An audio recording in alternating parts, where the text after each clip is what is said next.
Salut les mecs. Alors aujourd'hui on va replonger dans l'univers magique de Harry Potter afin de discuter d'un sujet qui passionne les fans, et c'est le cas de le dire, la puissance magique des personnages et leur capacité à être de bons sorciers, à se sortir de situations complexes à coups de baguette et que sais-je encore.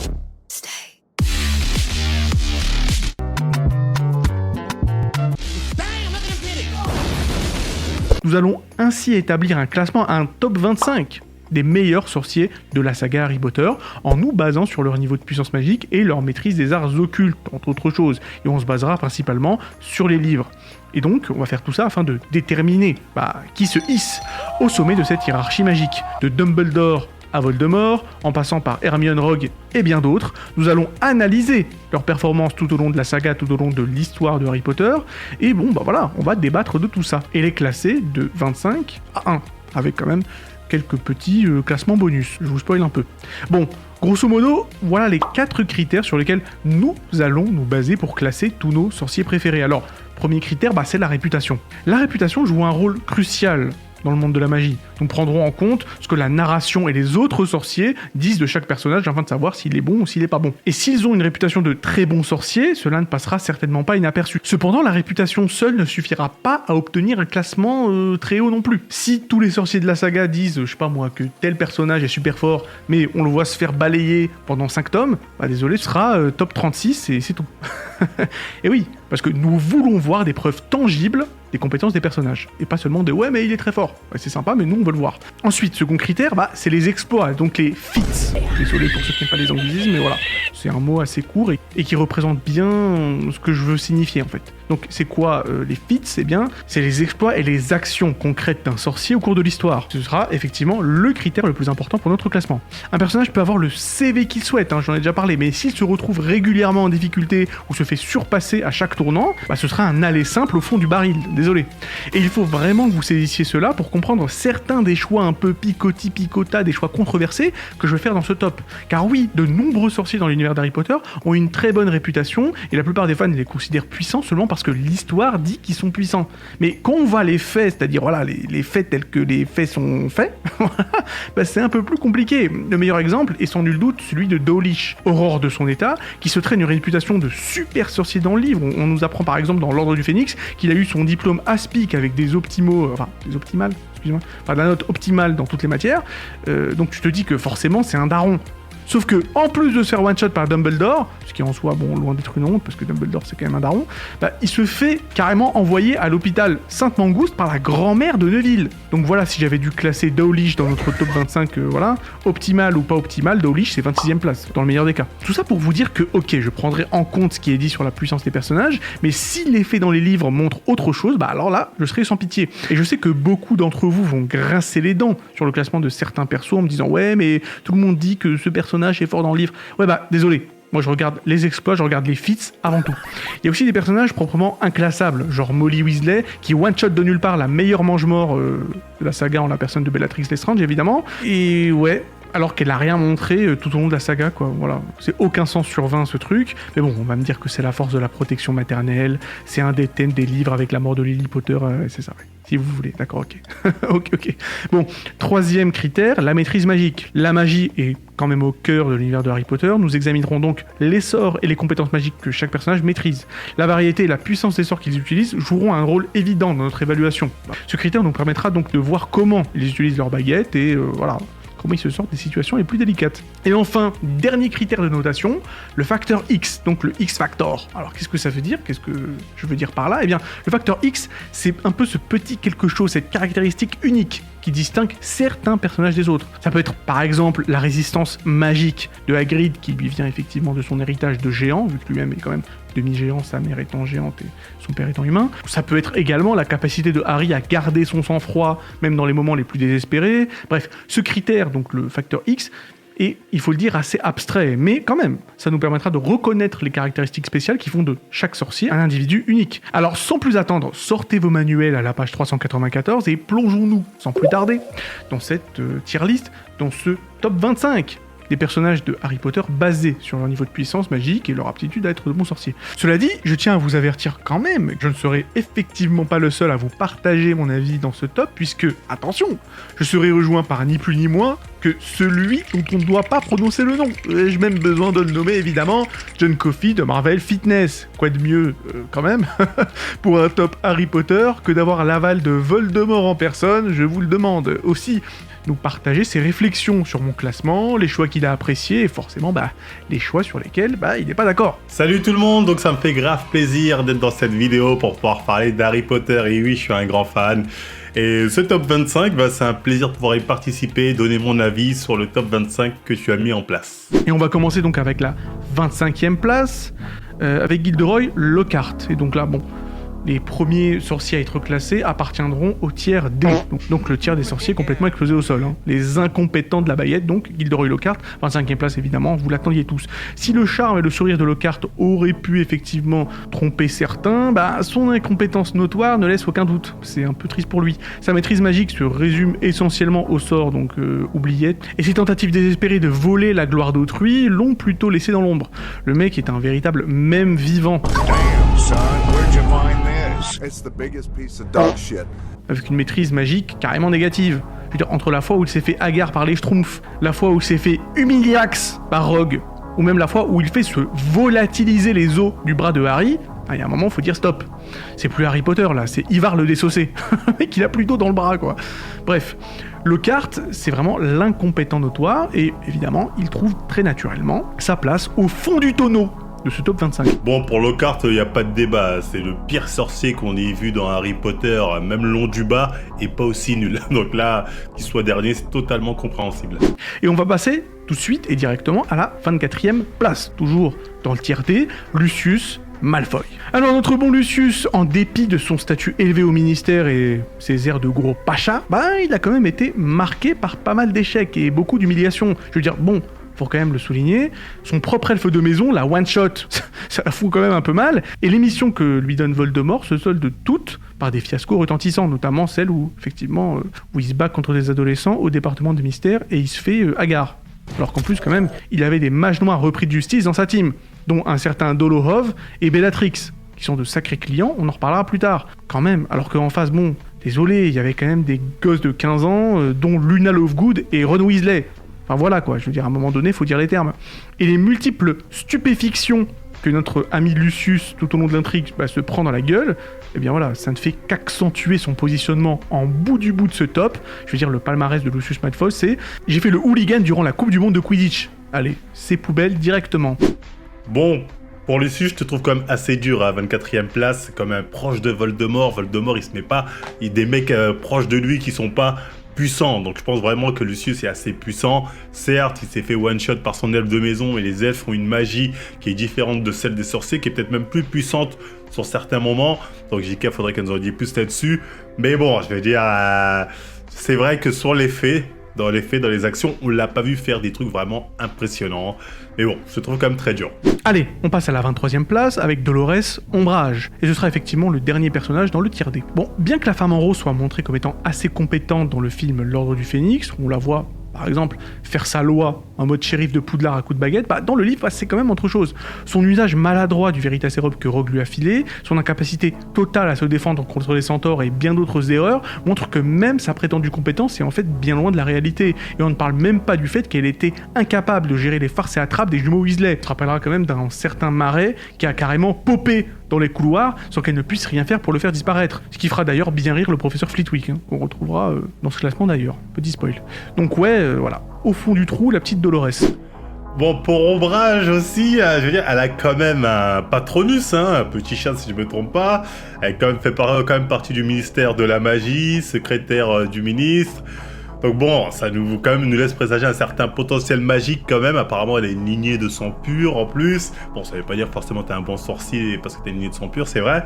Mais bon, un peu dur, mais de toute façon, voilà, sur les critères que t'as donnés, effectivement, j'aurais du mal à te contredire.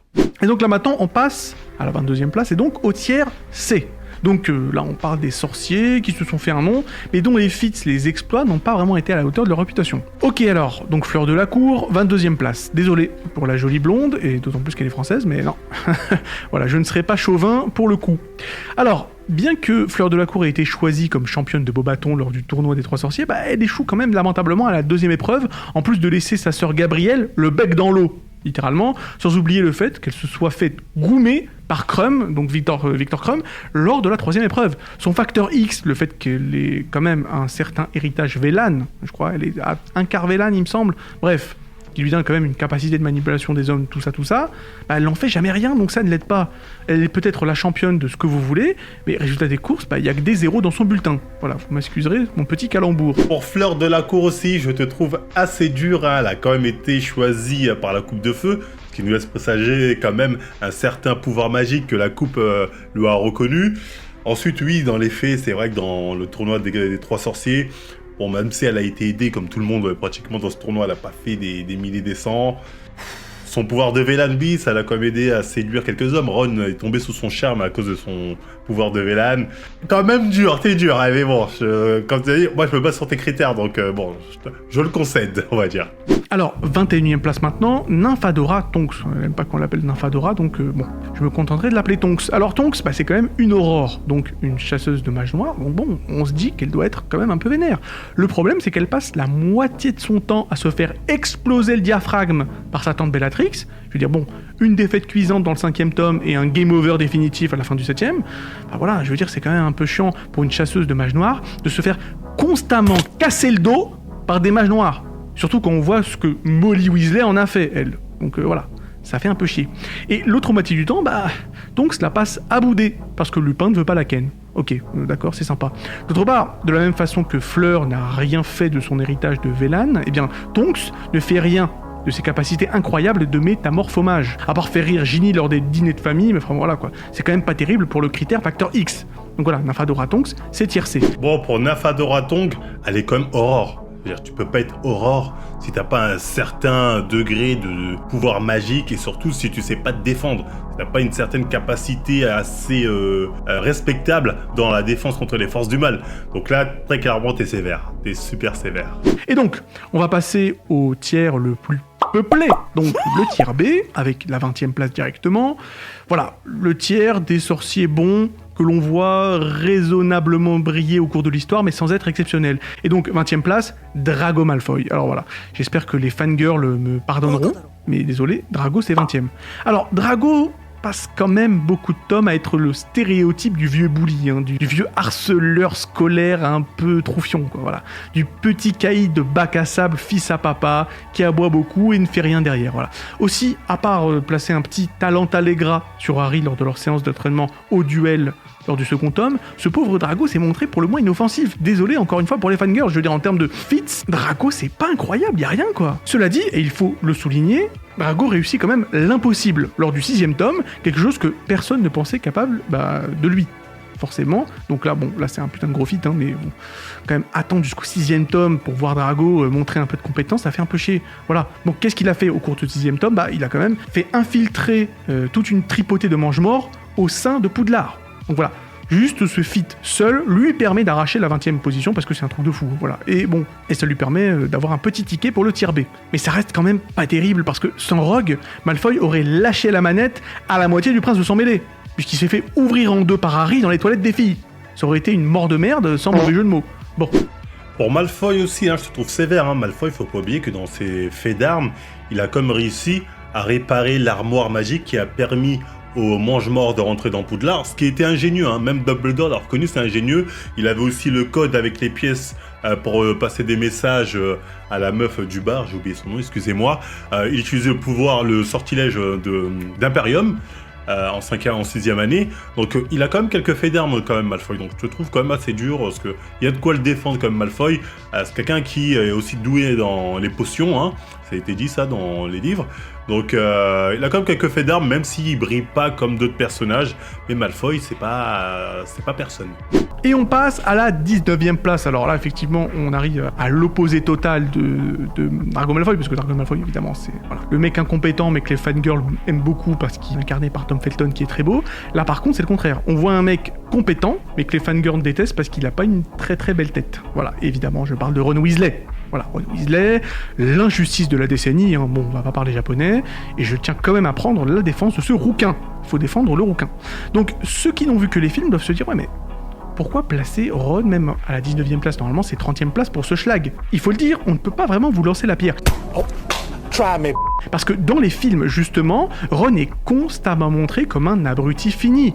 Il y a beaucoup de ces dialogues qui ont été donnés à Hermione carrément, juste pour la rendre plus compétente. C'est un véritable scandale. On va pas se mytho. On peut noter par exemple l'explication du fait que les Fourches-Langues soient détestés dans le 2e tome, ou la fable des Péverell, avec la mort et les 3 frères nanana, dans le 7e tome. Voilà. 2 scènes où, à la base, dans les livres, c'est Ron qui en parle, qui déballe le lore, et montre qu'il est le seul membre du trio qui a vécu toute sa vie dans le monde des sorciers, contrairement à Harry et à Hermione, voilà, et qui en connaît les us et les coutumes. Sauf que voilà, dans les films, c'est Hermione qui fait tout ça. Parce que ouais, faut bien que voilà, les spectateurs au QI à 2 chiffres, qu'apparemment nous sommes, hein, voilà, en tout cas à en croire les réalisateurs, il faut bien nous montrer qu'elle est ultra compétente, voilà. Et que Ron est un macaque ignare. Merci beaucoup, merci, je tiens juste à dire ça, c'est terrible. Je tiens aussi à rappeler que Ron a remporté à lui tout seul le méga jeu d'échecs de McGonagall alors qu'il n'avait même pas 11 ans. Il a snipé un mange-mort en mouvement durant la bataille des 7 Potters, alors qu'il lui-même était sur un balai.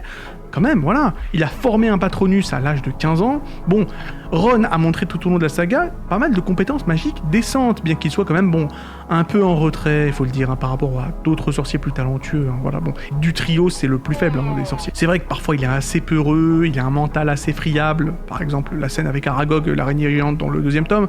Mais quand même, voilà, donnons son respect à ce bon vieux Ronald. Bon, voilà. Il reste quand même à la 19e place, c'est pas mal. Pour le cas de Ron, tout ce que je voulais rajouter, faut pas oublier que c'est aussi lui qui a détruit un des Horcruxes avec l'épée de Godric Gryffondor. Donc c'est quand même quelque chose, tu vois. Il a été face à Harry Jedusor et Hermione Jedusor, c'était pas rien pour lui. Donc oui, Ron, je suis plus ou moins d'accord avec ce que t'as dit.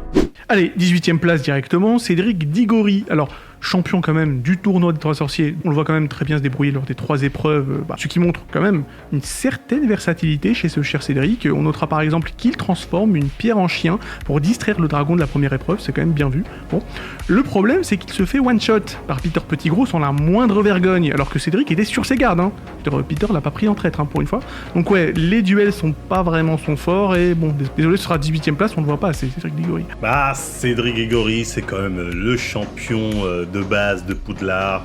C'est le mec, le champion, le mec aussi qui a gagné égalité Carrie, la Coupe de Feu. Il était connu même au Quidditch comme étant très très doué.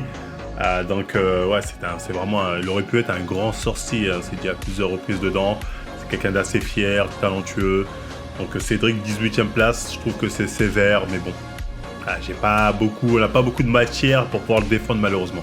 Alors 17e place, Victor Krum. Alors Krum a beau avoir fait un tournoi un peu moins impressionnant que Cédric Diggory, ça reste quand même, il faut le dire, impressionnant. On notera le fait qu'il se soit à moitié transformé en requin lors de la seconde épreuve, et qu'il aurait réussi la 3e si Barty Crompton Jr. ne l'avait pas eu d'un sortilège d'Imperium. Vous trouverez ça sûrement très con, mais la raison pour laquelle je place Krum au-dessus de Diggory, c'est juste parce que il s'est pas fait tuer par un homme rat, lui. Tout simplement. Voilà. Voilà, le délire de je mets Cédric avant... enfin, en dessous de Victor, parce que lui, il est pas mort par l'homme rat. Je peux pas te suivre, je suis désolé. T'as pas essayé de le tuer, tout simplement. Mais bon, moi, je les aurais mis plus ou moins à égalité, personnellement. Je l'aurais mis ex-aequo. Peut-être petit point, comme t'as dit, pour Victor Krum, parce qu'il est quand même doué en balai et champion. Il a fait la finale de la Coupe du Monde de Quidditch, ce qui est pas mal quand même. Bon, 16e place, Neville Londubat. Donc alors, ce bon vieux Neville occupe la 16e place de la liste pour plusieurs raisons remarquables. Déjà, Neville est le bolos de la bande dans les 4 premiers tomes, mais tout change lors du 5e, dans lequel sa grand-mère accepte enfin de lui acheter sa propre baguette au lieu de l'obliger à user de la baguette de son daron. Il devient alors l'un des meilleurs membres de l'armée de Dumbledore, maîtrise un tas de sortilèges utiles, tout ça.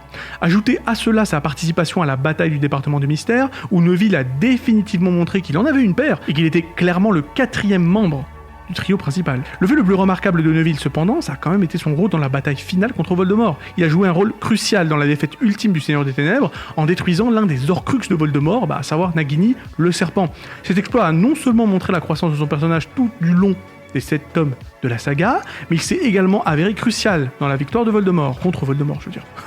Ces actions ont démontré l'évolution de Neville, passant d'un élève timide à un sorcier courageux et compétent. Et bien qu'il n'ait, il est vrai, pas possédé le même niveau de talent naturel que certains autres personnages qui viendront par la suite, eh bien sa détermination et son engagement inébranlable dans la lutte contre le mal l'ont élevé à une position honorable dans le classement, et je ne parlerai même pas du fait qu'il ait dirigé la résistance à Poudlard lors de sa 7e année durant l'absence du trio, durant l'absence de Harry. Dans le livre, quand Harry parvient enfin à s'infiltrer donc à Poudlard vers la fin du 7e tome, donc les reliques de la mort, Neville y est décrit comme étant couturé de cicatrices, tellement il s'est fait torturer par les frères et sœurs Carrows. Donc voilà, le mec c'est devenu une fusion entre Guts et Albator. C'est quand même un truc de ouf. Neville Londubat, oui, il a beaucoup progressé à travers les 7 années qu'il a passé à Poudlard.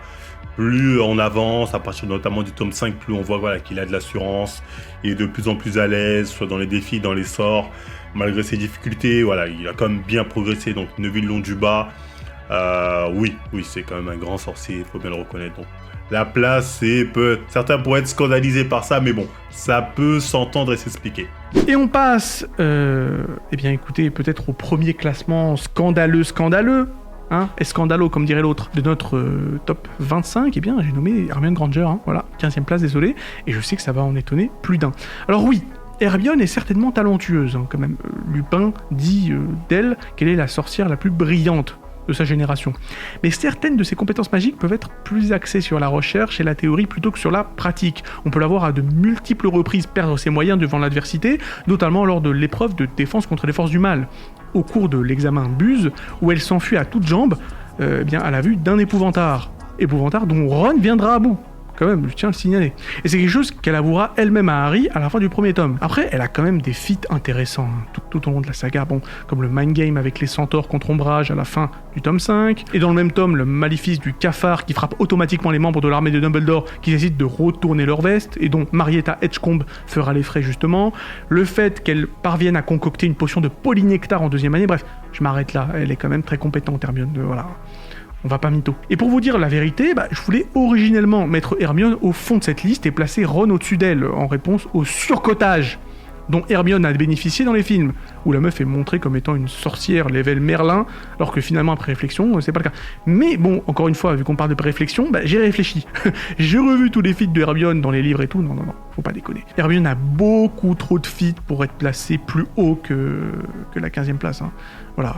Et même à la 15e place, là j'exagère un peu, je pense qu'elle devrait être un peu plus bas, faut pas déconner. Mais voilà, désolé, je suis encore un peu biaisé vu que j'aime pas ce personnage. Bon voilà. Vous m'excuserez, mais je l'avoue, je suis biaisé. Donc ce sera 15e place.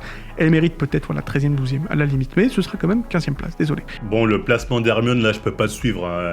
Hermione, de toute façon, elle peut que être pour moi devant Ron, au moins, et Harry, pour moi, c'est obligatoire. Je veux dire, s'il n'y a pas Hermione, tome 1, Harry est mort. Hermione, elle est douée dans tous les sortilèges. Comme tu as dit, c'est la meilleure sorcière de sa génération. Certes, en duel, on va dire, c'est peut-être pas la meilleure, parce que des fois, elle perd ses moyens.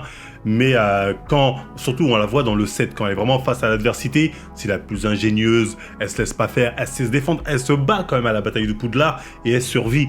Donc Hermione, c'est scandaleux. La place à laquelle elle est, c'est purement scandaleuse. C'est clairement la meilleure sorcière de sa génération. C'est la meilleure, devant Harry, Drago, ce que tu veux.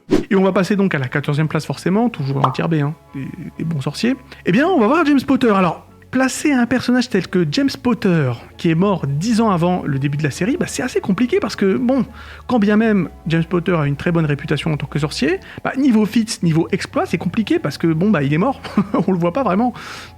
Cela dit, si on creuse, il y a quand même 2-3 petites choses à se mettre sous la dent. Déjà, James est connu pour avoir été particulièrement doué en métamorphose. Déjà, sa baguette offre des avantages spécifiques pour cette discipline particulière, et faut quand même le dire, il est quand même parvenu à devenir Animagus à même pas 15 ans. Et c'est l'un des plus gros feats de la saga Harry Potter. Les maraudeurs, voilà. Si t'es maraudeur, tu peux pas être placé plus haut qu'à la 14e place. Rien que le fait d'être devenu Animagus à 15 ans, et on parlera même pas du fait qu'il ait créé avec ses 3 potes la carte des maraudeurs. Voilà, James est le co-créateur de cette carte. Et bon, la carte des maraudeurs, et on va pas se mytho, l'objet magique le plus shitax de la saga. J'en parle d'ailleurs dans ma série sur les incohérences d'Harry Potter. Cette carte des maraudeurs, c'est pas une carte, c'est un action replay, hein, on va pas se mentir. Voilà, c'est un cheat code.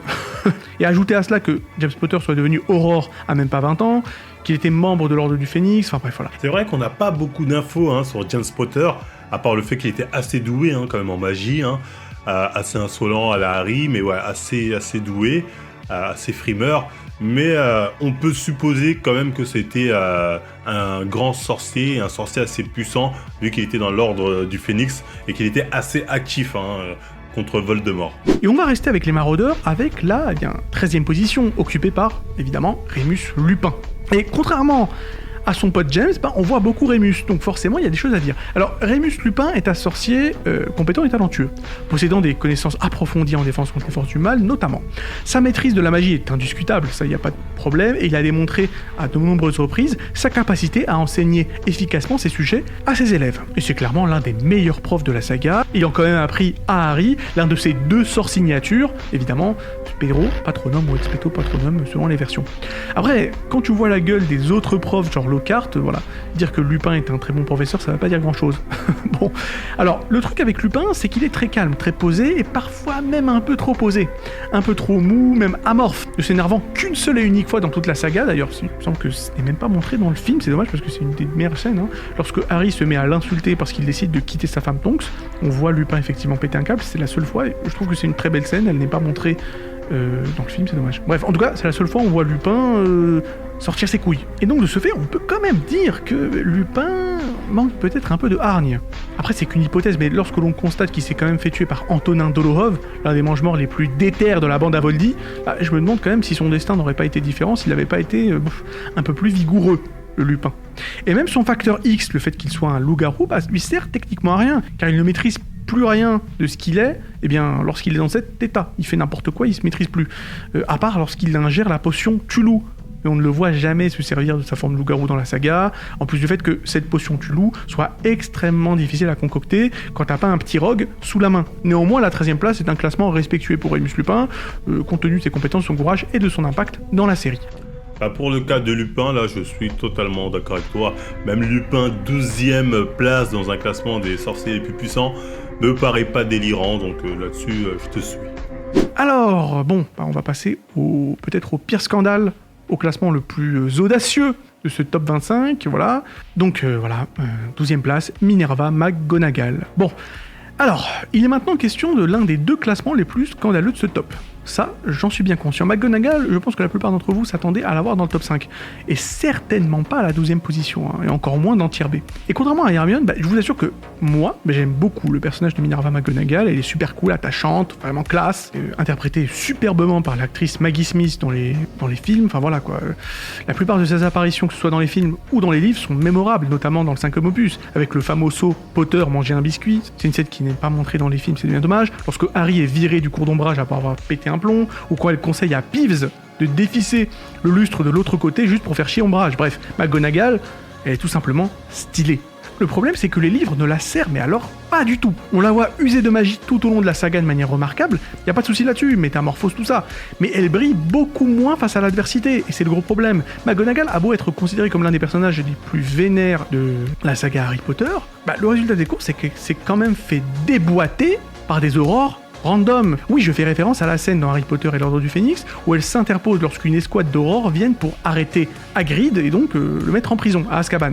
Donc Minerva intervient, comme je viens de le dire, en mode ouais, ça va barder pour votre matricule. Ouais, alors écoutez, je sais pas si elle portait un gilet jaune au moment des faits, mais le fait qu'elle se soit faite immédiatement neutralisée à coups de stupéfix et finit directement sur un lit d'hôpital. Donc ouais, l'une des plus grandes sorcières de son temps s'est tout simplement faite goumer par une bande de CRS à baguette. Super. Alors évidemment, il y a Madame Pomme Fraîche, nettoyeuse en communication, qui vient derrière pour nous dire « Ouais, mais si les aurores l'avaient affronté loyalement, McGonagall les aurait flingués. » Oui, c'est ça, ouais, si tu veux.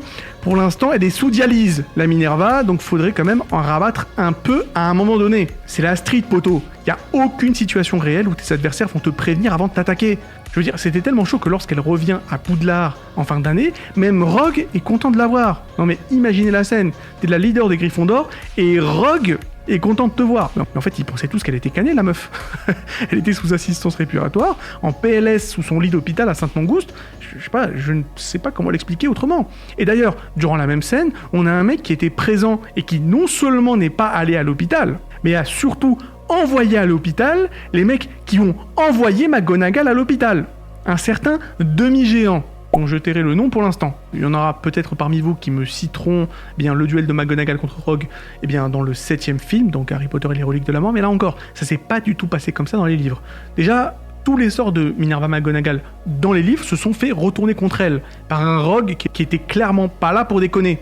Voilà. Et qui était pas le moins du monde mise en danger. Et surtout, Minerva n'était pas seule, car il y avait non seulement Chourave, mais surtout cet énorme Chad de Flitwick pour l'épauler. Je crois qu'ils étaient à 4 ou 5 profs contre un seul mec. Sans parler du fait que Rogue n'avait aucune envie de leur faire du mal au vu de ses alliances croisées. Désolé pour McGonagall. Après bon, sa maîtrise magique est tout bonnement indiscutable.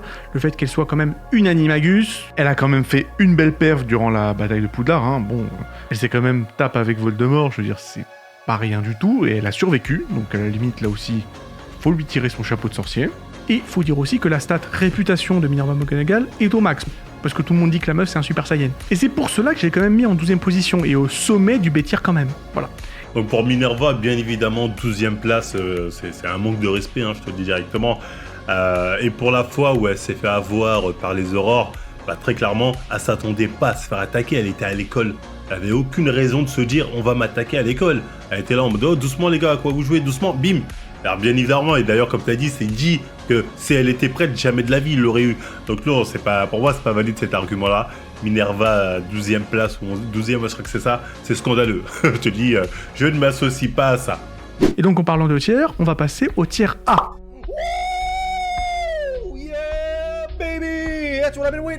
Voilà, donc le top 11, hein, voilà, des énormes tchads du monde des sorciers, les mecs les plus vénères. Voilà, les mecs, tu les vois, tu changes de trottoir.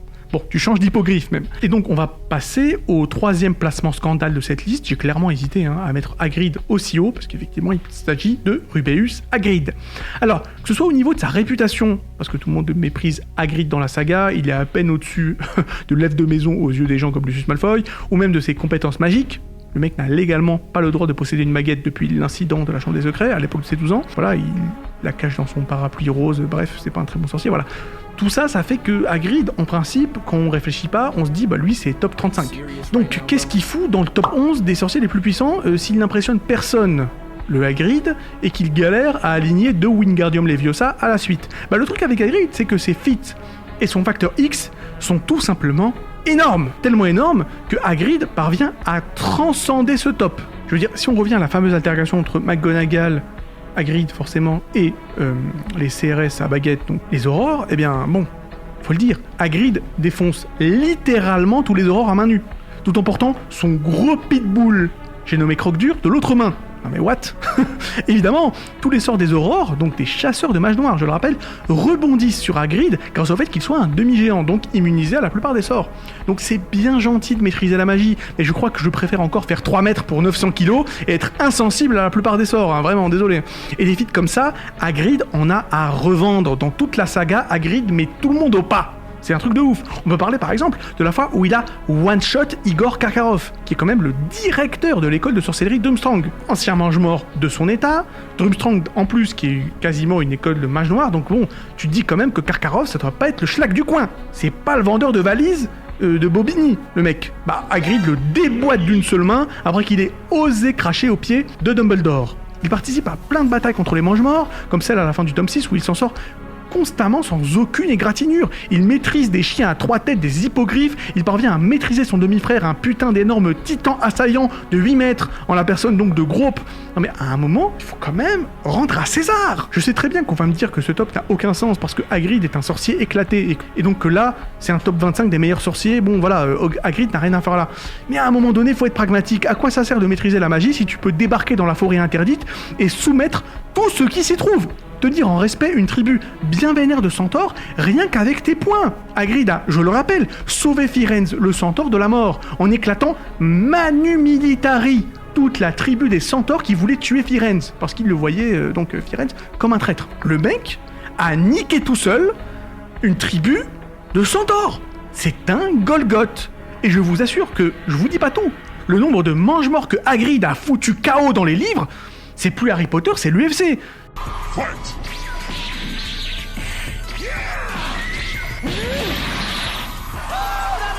C'est dingue. On peut noter par exemple Yaxley, qui se fait aplatir contre une porte et perd connaissance dans le 7ème tome. Bref, dans tous les tomes, Hagrid défonce des mecs, leur met des grosses patates de forain, mais c'est un truc de fou.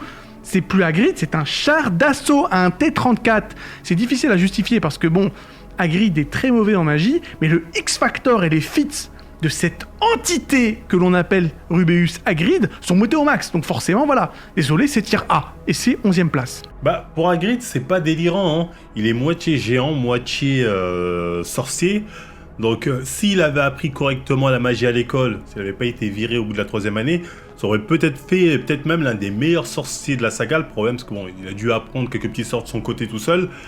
Mais même comme ça, comme tu as dit, on l'a vu plusieurs fois briller face à des sorciers. Il est capable de résister à des sorts de stupéfix, de les prendre comme ça, de les jeter. Il jette aussi des sorts, on ne sait pas jusqu'à quel niveau de sort il peut jeter, mais il jette aussi quelques sorts. Donc Hagrid dans un top 10, enfin 11ème place, même dans un top 10, Hagrid ça aurait pas été délirant, je trouve.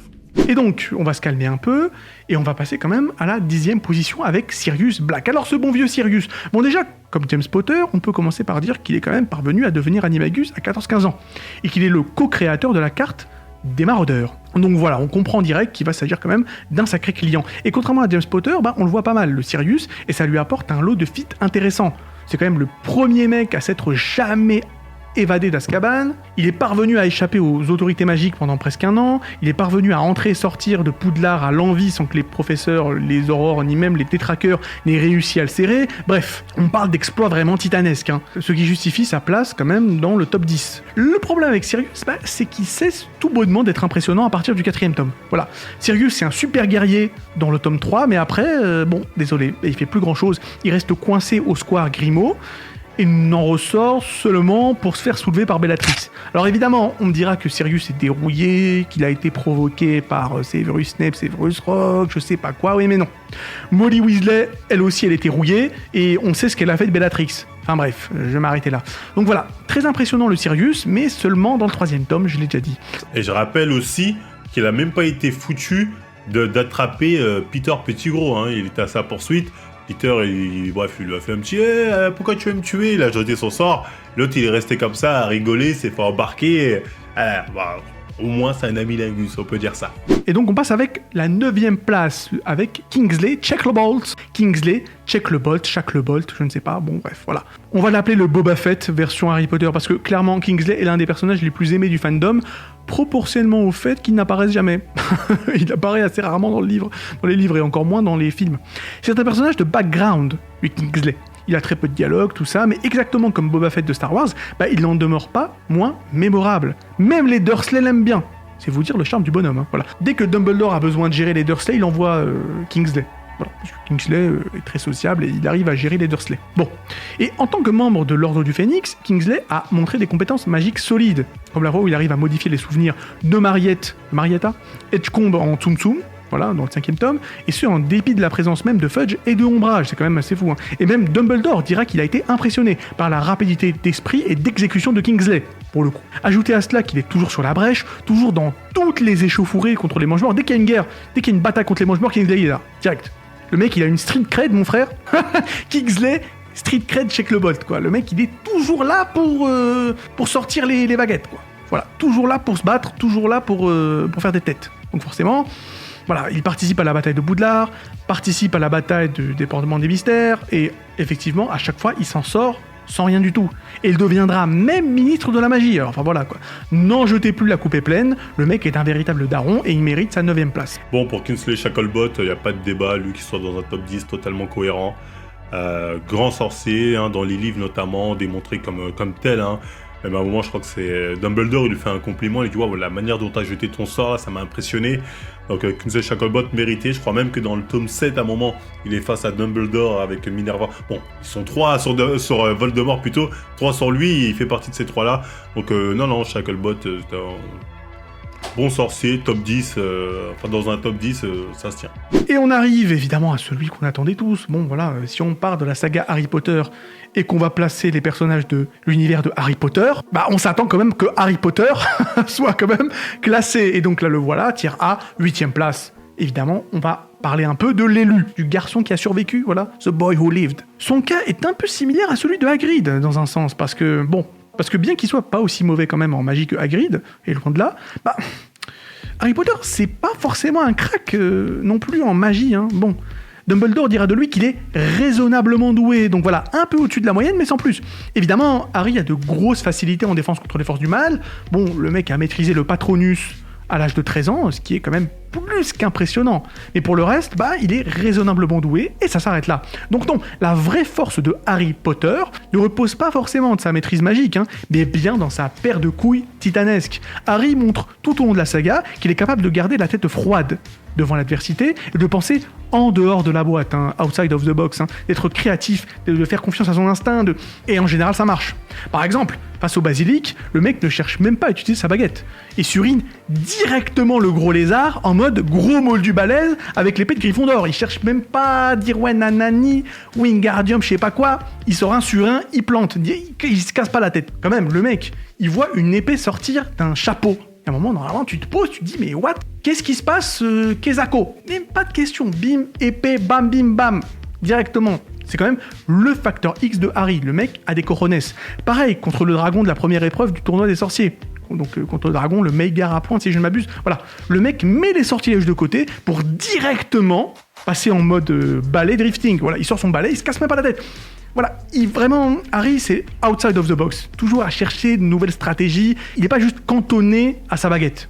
Il essaie toujours de trouver d'autres moyens pour s'en sortir, et bon, c'est quand même pas mal. Harry en est parfaitement conscient. CF, son discours lors de la première réunion de l'armée de Dumbledore, je crois à la tête de sanglier, il me semble, hein, où Harry dit à son auditoire que l'important, c'est pas de mémoriser des sorts ou je sais pas quoi, d'être fort en magie, mais c'est surtout de garder la tête froide et de survivre par tous les moyens nécessaires. C'est quelque chose que Rogue, par exemple, n'a jamais compris.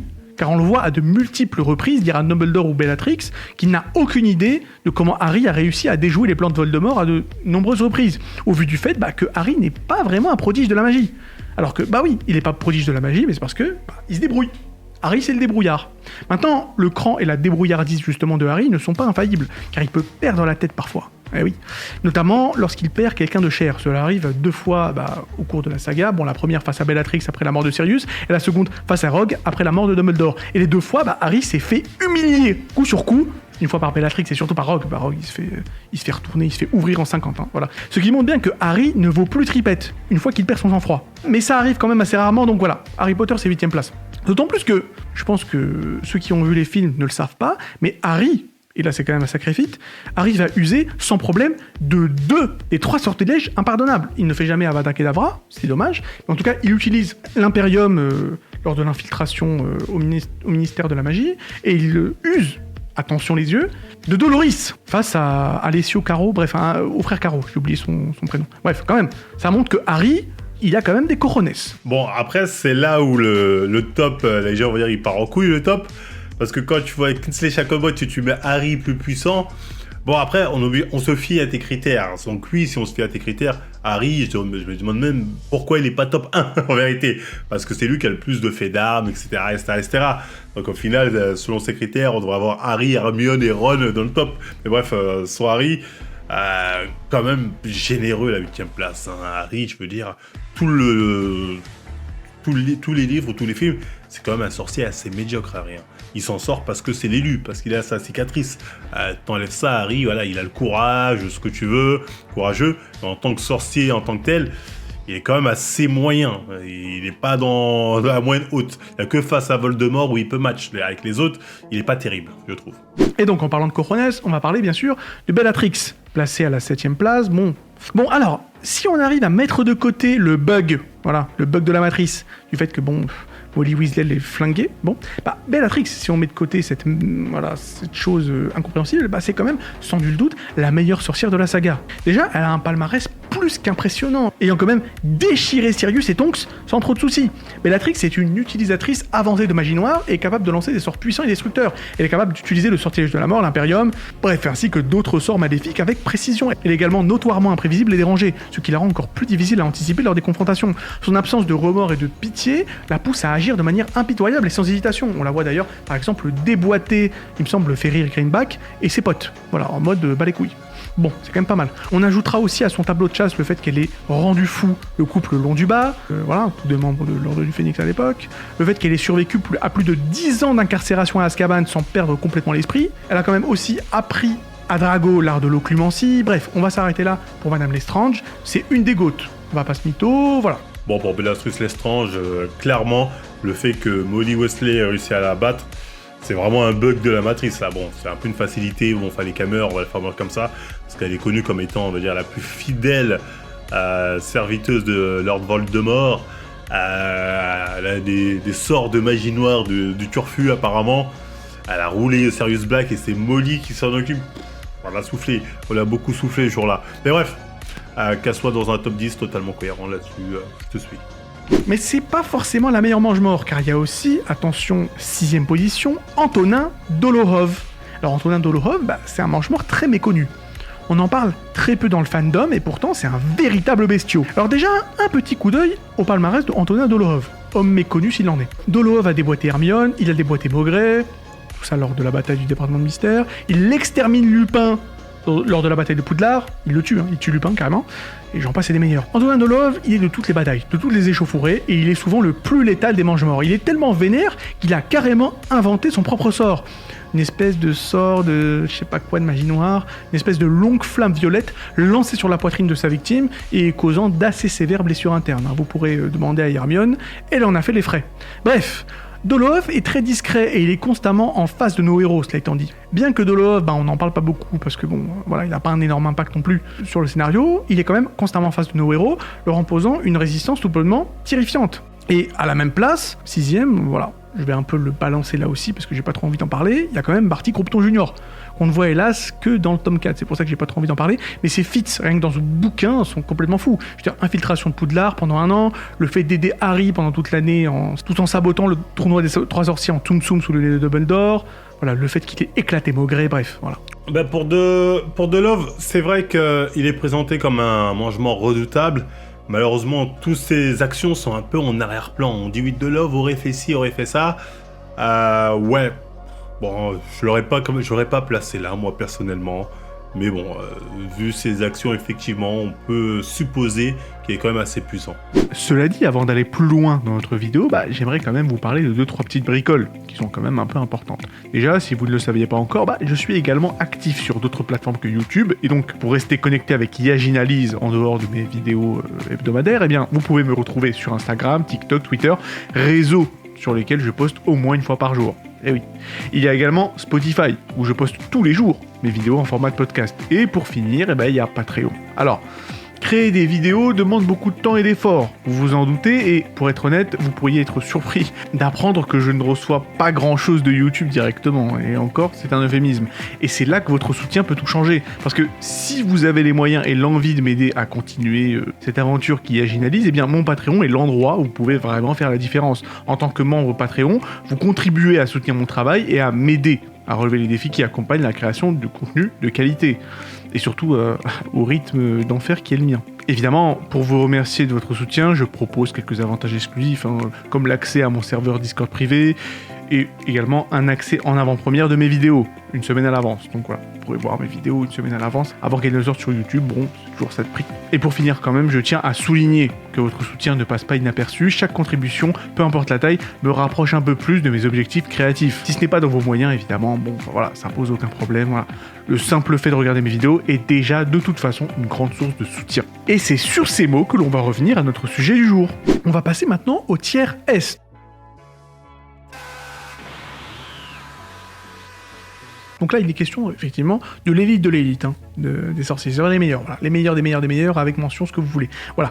Et donc, on va passer au top 5 avec Filius Flitwick. Alors, il est vrai que le mec ne paie pas de mine.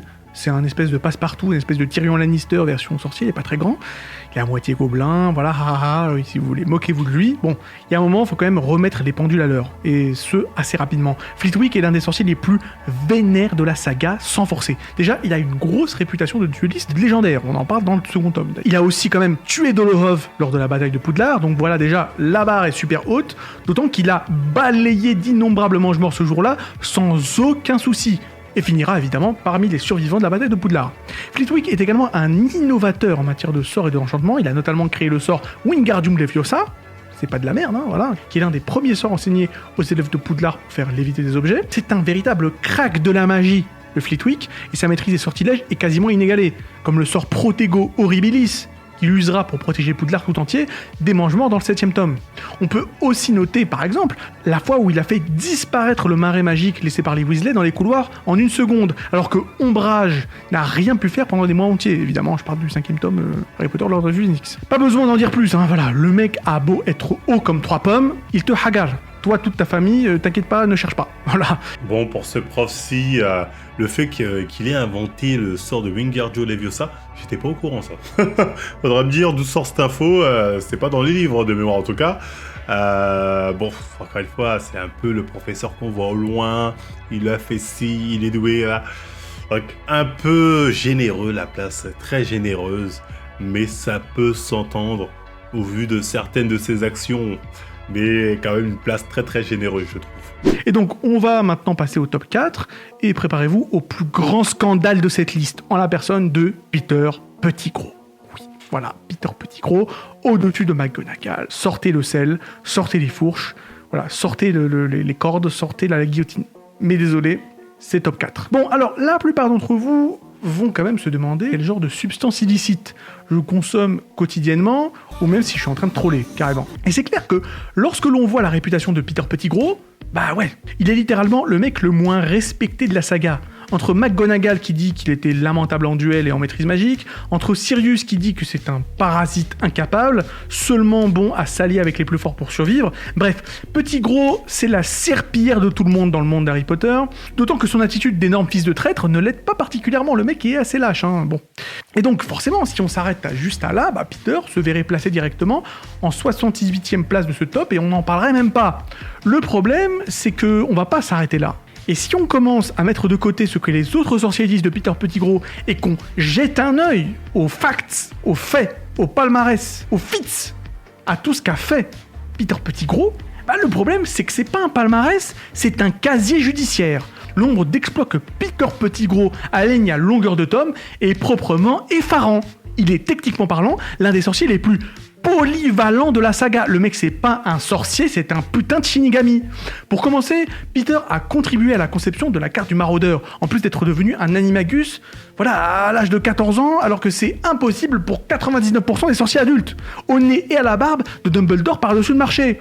Ensuite, selon le professeur McGonagall, Peter a toujours été nul en duel de sorciers. Il a cependant réussi à surclasser Sirius en engagement lors de leur confrontation en faisant exploser toute la rue derrière lui, avant que Sirius, apparemment plus habile à skip, mais bon, on voit pas ça, ne puisse réagir, et en faisant croire que Sirius était le criminel dans le même mouvement. Et soit dit en passant, le sortilège en question, donc que Peter a lancé, était si puissant qu'il a entraîné la mort de 12 moldus sur le coup, directement. C'est pas genre, ouais, appelez l'ambulance. Non, c'était mort, ils sont morts tout de suite, voilà. Il a explosé la rue entière et a fait ressortir les canalisations souterraines. Le mec, c'est Oppenheimer. Je veux dire, la puissance de ce sort fut tellement immense que Fudge, ministre de la magie de l'époque, en fait parfois des cauchemars, pensant qu'il s'agissait de l'œuvre de Sirius Black. Plus tard, il maîtrisera Bertha Jenkins, une sorcière du ministère, et la forcera à donner des informations pour l'aider à faire renaître Voldemort. Avec Barty Croupton Jr., il réussira à balayer Maugret, il le piège dans une malle magique afin que Barty puisse se faire passer pour lui, et même les capacités de déduction de Peter, c'est un truc de ouf. C'est Peter Pettigrew, c'est Light Yagami, le mec, j'ai pas compris, c'est détective Conan, parce qu'il a déduit directement, hein, voilà, sans rien du tout, juste en voyant la maison des Potter défoncée, il a tout de suite conclu que Voldemort était mort, ou en tout cas que Voldemort avait plus ou moins disparu, voilà, directement. Ensuite, tout seul, il arrive à retrouver l'emplacement caché de Voldemort, sans parler du fait que notre ami Pettigrew, encore une fois, ait réussi à infiltrer Poudlard sous sa forme de rat un nombre incalculable de fois. En plus, mais ça s'arrête pas, Écoutez, si on commence à parler des feats de Peter Pettigrew, on s'arrête pas. Il faut faire 3 vidéos. Le gars, c'est un truc de fou. Il ressuscite Voldemort tout seul, quasiment, en concoctant la potion de corps rudimentaire et la potion de régénération. Il one-shot Cédric Diggory avec le sortilège de mort en maniant une baguette qui ne lui appartient même pas par-dessus le marché. Il n'y a pas de limite. Je veux dire, c'était la baguette de Voldemort, c'est même pas la sienne, le mec. Et il défonce tout le monde. Contrairement aux autres maraudeurs, Peter maîtrise tous les types de magie. Magie noire, magie blanche, magie violette, il fait tout, c'est un Power Ranger. C'est un truc de fou. Je m'arrête là. Je veux dire, j'avais déjà fait une vidéo sur Peter Pettigrew pour dire que c'était un super guerrier. Mais franchement, les mecs, faut quand même se rendre à l'évidence. Et sachez que je suis même pas au quart de son palmarès. Je veux dire, bon, voilà, encore une fois, j'ai fait une vidéo sur lui, jetez un œil, mais voilà, je sais que ça fait mal, mais le fait est que ce vieux rat pouilleux de Peter Pettigrew peut briser tous vos sorciers préférés sans se fatiguer.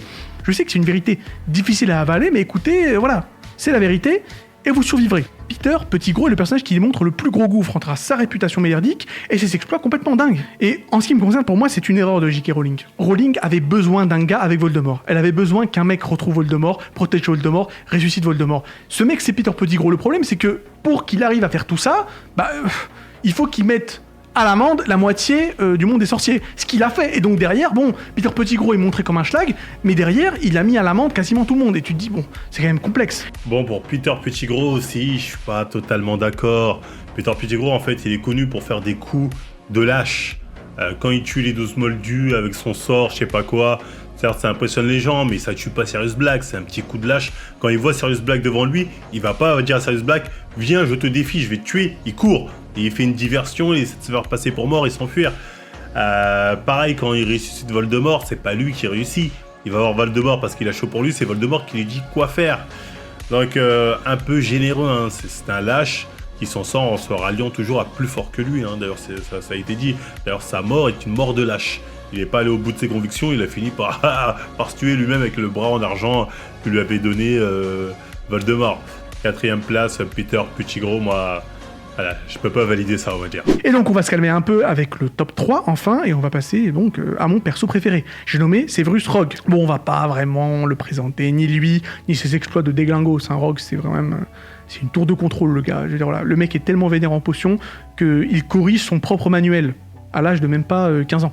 C'est quand même un truc de ouf. Il parvient à mentir constamment à Voldemort, Voldemort qui est le meilleur Legilimens de l'histoire de tous les temps, de toute la galaxie et de l'univers. Il arrive à lui mentir, voilà. Écoute, oui, voilà. Il déboîte Harry sans suer à la fin du tome 6, alors qu'à l'époque Harry c'était quand même un sacré daron. On rappelle que Harry était quand même le chef de l'armée de Dumbledore à l'époque. Il s'est quand même fait déboîter, s'est déchiré en 50 par Rogue. Il parvient à gérer McGonagall, Flitwick et Shurav à la fin du 7e tome. Il commence même à inventer ses propres sorts à l'âge de 14 ans, genre Levi Corpus ou Sectum Sempra. Je veux dire, ces sorts sont tellement iconiques de l'époque de Poudlard que Lupin dira carrément que c'était devenu des trends TikTok. Carrément, hein. C'est-à-dire que tous les élèves de Poudlard utilisaient Levi Corpus. Voilà, c'est-à-dire que tu pouvais pas marcher dans les couloirs sans te prendre un Levi Corpus par tes camarades. Un sort qu'a inventé Rogue. Le mec qui lance des trends TikTok, je sais pas comment le dire autrement. C'est un Legilimens de génie, duelliste de génie, sorcier de génie, pas la peine d'aller plus loin avec Rogue. C'est pas un sorcier, c'est un Avenger. Hein. Bon, pour Severus Rogue, là-dessus on est totalement d'accord. Hein. Qui est à 3e place me paraît totalement cohérent au vu de ses différentes actions et de tout ce qu'on connaît sur lui. Hein. Donc, 3e place là-dessus, je pense que tout le monde est d'accord sur Severus Rogue. Et donc maintenant, on commence vraiment, là je commence à fatiguer, je vais pas vous mytho, et on va passer directement au numéro 2, top jeu du sort, voilà, nanana, Voldemort. Bon, alors j'ai beau ne pas aimer Voldemort, parce que c'est un bon gros méchant pas très beau et très manichéen, bon voilà, pas très intéressant, c'est le méchant pas beau, mais force est de constater qu'il sort du poney quand même. La puissance magique et l'ambition de Voldemort pour conquérir le monde des sorciers en font un personnage extrêmement influent, qui fait la guerre contre un pays entier à lui tout seul. Hein. Il est tellement terrifiant que quasi personne n'ose prononcer son nom. Le mec a 7 vies, il mettait la hagra à tout le monde dès l'âge de 4 ans, il est quasiment indéboulonnable en duel, tu le retrouves en train de gérer McGonagall, Flitwick et je sais pas combien d'autres sorciers en même temps lors de la bataille de Poudlard. Sa maîtrise de la magie noire est certainement inégalée dans l'histoire de la saga Harry Potter, voilà quoi. Cela dit, c'est sûrement sa plus grande faiblesse, ce manque de versatilité, le fait qu'il soit, d'une certaine manière, que Black Magic only. Parce que c'est un défaut qui l'empêche d'accéder au tir suivant. Il y a encore 2 sorciers qu'il faut que je classe, Et il y en a un que j'ai pas vraiment envie de classer avec les autres parce que je trouve qu'il est complètement shitax. C'est pas shitax, c'est que en fait ce qu'il fait c'est pas de la magie, c'est autre chose. Donc voilà. Bon bah pour Voldemort aussi, hein, je sais pas ce que je peux rajouter de plus, hein, à part que ça paraît évident. Mais oui, là-dessus aussi, hein, je te suis totalement d'accord. On va passer directement au top 1 et je vais placer Gellert Grindelwald. Alors, si on commence à parler de Grindelwald, bah force est de constater que contrairement à Voldy, qui est obsédé par le macabre et la magie noire, eh bien Grindelwald, quand même étant censé être un mage noir de ouf, bah c'est un mec qui, mine de rien, a divers intérêts et qui développe de nombreuses compétences parce qu'il est réellement passionné par la magie. Il peut user de plein de sorts différents et pas seulement des Avada Kedavra comme Voldemort. Voilà, qui fait que de spammer des Avada. On voit par exemple Grindelwald user de la magie curative, il peut soigner des gens, alors que Voldemort soigne des gens MDR. Il est beaucoup trop méchant pour ça. Et oui, Grindelwald, c'est un sorcier ultra compétent qui arrive à tenir tête à Dumbledore. Il défonce limite tous les sorciers des USA, voilà quoi. Il débarque, il flingue tout le monde, il repart. Bref, voilà quoi. Il flingue toute une ville. Bref, il est tellement puissant que quasiment tous ses duels durant la saga des Animaux Fantastiques sont plus du massacre que des duels, quoi, voilà. Évidemment, je parle davantage de Grindelwald dans ma vidéo entre lui et Voldemort, de la comparaison entre lui et Voldemort, donc voilà, je m'étalerai pas davantage sur le sujet.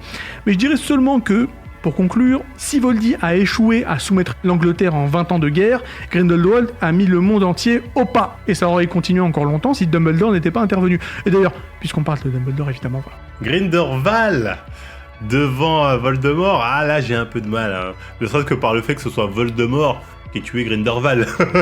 Vous allez dire oui mais Grindelwald pouvait pas se défendre, il était en prison. Bon, il l'a quand même tué, hein. Tu disais bien ça pour Peter Pettigrew avec Cédric tout à l'heure ou je sais pas quoi. Donc ouais, il l'a quand même tué, ou avec McGonagall, je sais plus c'était quoi. Donc ouais, moi j'aurais quand même mis Voldemort devant. Parce que, ne serait-ce que par le fait que Dumbledore avait beaucoup plus chaud de Voldemort que de Grindelwald, excusez-moi, que de Grindelwald. Quand il voyait Grindelwald, je disais bon, je pouvais le stopper à tout moment, sauf que j'avais la flemme. Quand c'était Voldemort, c'était oh putain, comment on va le tuer? Il faut qu'on retrouve des Orcos, oh putain, je peux pas me battre dans ce duel avec lui, j'ai chaud. C'était quand même un autre niveau, j'ai l'impression. Dumbledore, je vais pas le classer. Voilà, je vais pas le classer. Il est au-dessus de tous les autres sorciers, donc pour moi il est inclassable, voilà. Dans ce top 25, je me suis permis quand même des libertés. Parce que tu peux faire le mariole, à mettre Petit Gros au-dessus de tous les autres maraudeurs, à mettre Hagrid au-dessus de McGonagall, voilà, on peut rigoler, y a pas de souci. Mais quand il s'agit du big boss du game dans Harry Potter, on ne déconne plus. Dumbledore est largement considéré comme le sorcier le plus accompli et le plus puissant de cet univers. Ses connaissances étendues en magie, ses talents de duelliste exceptionnels en font un choix obligatoire pour cette position de padré des sorciers. Au-delà des feats vraiment super vénères du gars, bien qu'un peu chiant, comme la découverte des 12 utilisations du sang de dragon et ce genre de trucs, on peut noter quand même qu'il a vaincu l'autre sorcier le plus puissant de tous les temps en la personne de Gellert Grindelwald. Il a fait s'enfuir Voldemort lors de son duel contre lui dans le département des mystères, alors que le mec, bon, à l'époque Dumbledore il avait quasiment 120 ans. Voilà. Il est évident qu'un Dumbledore Prime l'aurait fumé comme un pétard. Dumbledore, encore une fois, oblitère une armée de zombies en un seul sort de méga déflagration. Le mec, c'est plus Dumbledore, c'est Arcanin. Il éclate Ombrage, Fudge et Dowlish en un clin d'œil à l'époque de Harry Potter et l'Ordre du Phénix. Il tape la discute juste après avec Harry et Minerva en mode balèque, enfin voilà. Et il y a même un examinateur de Buse, il me semble, qui disait avoir été présent lors de l'examen Buse de Dumbledore il y a quasiment 100 ans de cela, et que en fait, sa Buse, ou je sais pas comment tu veux appeler ça, bah il a pas compris, en fait, ce qu'il était en train de voir, voilà. On parle quand même d'un examinateur qui a quasiment 200 ans, hein. Pour avoir vu Dumbledore quand il était adolescent, le gars, il doit avoir 3000 ans. Et les trucs qu'a fait Dumbledore ce jour-là, lors de son examen, alors qu'il avait même pas 15 ans, en fait, l'examinateur n'a toujours pas saisi ce que c'était. Dumbledore est à un niveau de sorcellerie tellement élevé que ça dépasse l'entendement. En fait, il fait des sorts, tu comprends pas ce qu'il fait. Voilà, donc bon. Dumbledore, premier, bah c'est évident, hein, c'est le GOAT. C'est le GOAT de Harry Potter. Hein. C'est le mec, tome 1, il avait déjà compris comment ça allait se finir. Hein. Harry lui dit un truc, il fait ok super. Harry lui dit Voldemort a pris un peu de mon sang, il fait ok super, il s'est autodétruit ce con, on va le niquer. Excusez-moi, je suis un peu vulgaire, mais voilà, Dumbledore c'est le mec qui vole turfu, il connaît mieux les baguettes que le mec qui sont fabricants baguettes, il connaît mieux. Ouais. Le mec, il est parti chercher, il est allé trop loin, parce qu'il connaît autant la magie noire, parce qu'à un moment il a été trempé dedans, que la bonne magie. Donc c'est le GOAT, hein, tout le monde a chaud de lui, tout le monde est en sueur devant lui, soit Voldemort ou Grindelwald. Quand ils entendent Dumbledore, ils sont en train de trembler, tu vois. Donc ouais, là-dessus, je te suis totalement, c'est le GOAT. Encore merci de m'avoir invité pour cette vidéo, toujours un plaisir de parler d'Harry Potter, même si je suis pas d'accord avec ton top, attention, hein. Je m'en dédouane, à part peut-être le top 3, le reste je m'en dédouane totalement, mais c'est quand même amusant d'en parler, donc merci de l'invitation, prenez soin de vous à vous tous, likez, partagez et abonnez-vous, bye. Eh ben écoute, merci beaucoup John hein, pour ta participation, merci beaucoup pour ton avis. Pas piquer des hannetons sur mon classement, et je pense qu'on va pouvoir rendre l'antenne, enfin. Si la vidéo vous a plu, bah écoutez, voilà, vous savez quoi faire. Abonnez-vous pour encourager la chaîne. Encore merci à John Coffey, qui est évidemment le bienvenu quand il le souhaite parmi nous. Prenez soin de vous, et à la prochaine.